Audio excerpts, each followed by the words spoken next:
जरा विचार कीजिए, हमारा पूरा यूनिवर्स कहीं विशाल ब्लैक होल के अंदर तो नहीं।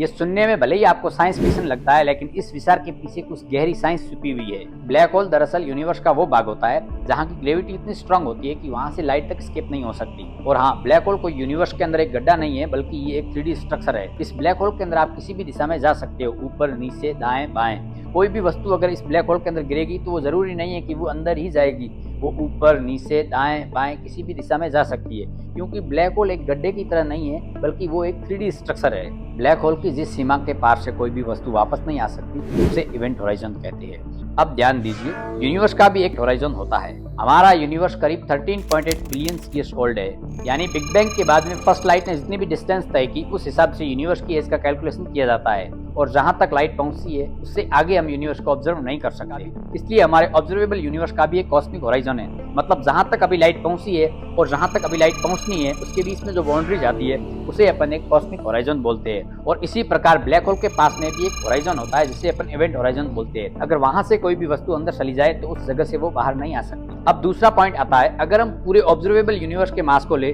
और ये कैलकुलेट करें कि अगर यही मास एक ब्लैक होल के अंदर होता तो उसका साइज क्या होता।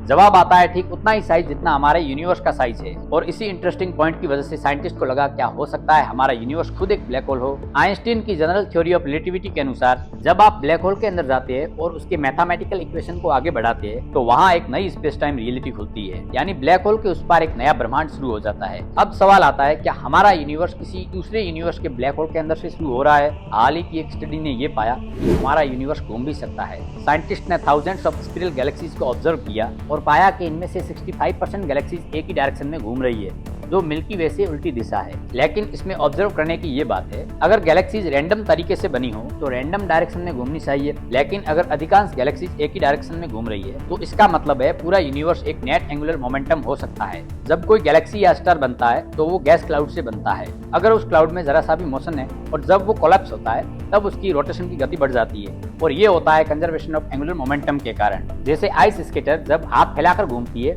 वो धीरे धीरे घूमती है, लेकिन जैसे ही वो हाथ को समेटती है तो उसकी गति बढ़ जाती है। इसी सिद्धांत के कारण यूनिवर्स की हर वस्तु किसी न किसी रूप में घूमती रहती है, जैसे स्टार, प्लेनेट, गैलेक्सीज। लेकिन हर एक का स्पिन डायरेक्शन अलग अलग होना चाहिए, लेकिन यूनिवर्स में मैक्सिमम थिंग्स एक ही डायरेक्शन में घूम रही है। तो इसका मतलब हो सकता है कुछ बड़ा कारण रहा होगा। अगर कोई वस्तु या प्लेनेट किसी ब्लैक होल के अंदर जाता है, तब उसकी दो इन्फॉर्मेशन ही बचती है। इसमें फर्स्ट होता है उसका टोटल मास एंड दूसरा होता है उसका टोटल एंगुलर मोमेंटम। अब विचार कीजिए, अगर हमारा यूनिवर्स किसी दूसरे यूनिवर्स का ब्लैक होल है, तो उसमें स्पिरल करके चीजें गिरी थी, तो उनका एंगुलर मोमेंटम भी इस यूनिवर्स में कैरी हुआ होगा। इसलिए अगर आज हम ब्रह्मांड में एक नेट रोटेशन देख रहे हैं, तो हो सकता है वो उसी इनहेरिटेड स्पिन का हिस्सा हो। अब सबसे बड़ा सवाल आता है, क्या हमारा यूनिवर्स वाकई में एक ब्लैक होल के अंदर है। अभी तक केवल हमें कुछ थाउजेंड्स गैलेक्सीज का डेटा मिला है, लेकिन यूनिवर्स में बिलियंस ऑफ गैलेक्सीज है। हमें और रिसर्च और डेटा की जरूरत है। लेकिन इन साइंटिफिक फैक्ट से ये लगता है कि हमारा यूनिवर्स एक ब्लैक होल का पार्ट हो सकता है। फ्रेंड्स, आपका इसके बारे में क्या विचार है। क्या आपको लगता है कि हमारा यूनिवर्स वास्तविकता में एक ब्लैक होल का पार्ट है। आपके जो भी विचार हो आप कमेंट सेक्शन में लिख सकते हो। और तब तक के लिए इमेजिन करते रहिए पूरे यूनिवर्स को।